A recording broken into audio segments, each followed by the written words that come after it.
So here's something interesting. There's a hurricane that's heading our way potentially. It's Hurricane Dorian.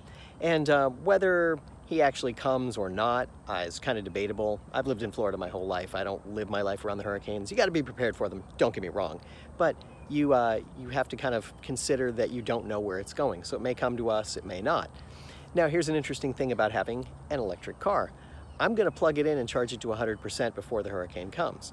And the reason for that is, instead of having to sit in line at a gas station and try and get gas and fill up and be ready for the hurricane, I'll have the car already ready. Now, if the power goes out, I can still drive it. And if the power goes out, I also have air conditioning because we can all hop in the car and cool off a little bit. So that's kind of a nice feature.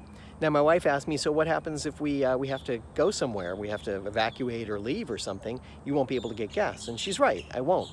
But if that's the case, hopefully along the way, there's still superchargers available or other things that would allow me to continue to charge the car, if it came to that. And again, it's unlikely, but it's kind of an interesting thought, just sort of one of those idle thoughts as you look ahead to a hurricane coming. How do you prepare for it from this sense? I mean, the one thing you always want to have is gas in your car so you're able to get out if you need to. So if you have electric in the car, you have the same thing. And if the power goes out, AC, baby, because that's one of those things that drives you crazy. If we live in Florida, the temperature has been hitting the mid to high 90s every day, and the humidity is just oppressive. Right now, this morning, it's a little cooler, and the humidity is not too high yet.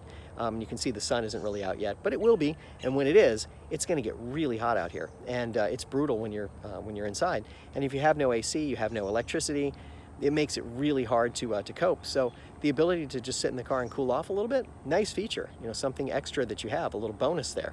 So just wanted to share that with you as I was thinking about the potential for a storm coming.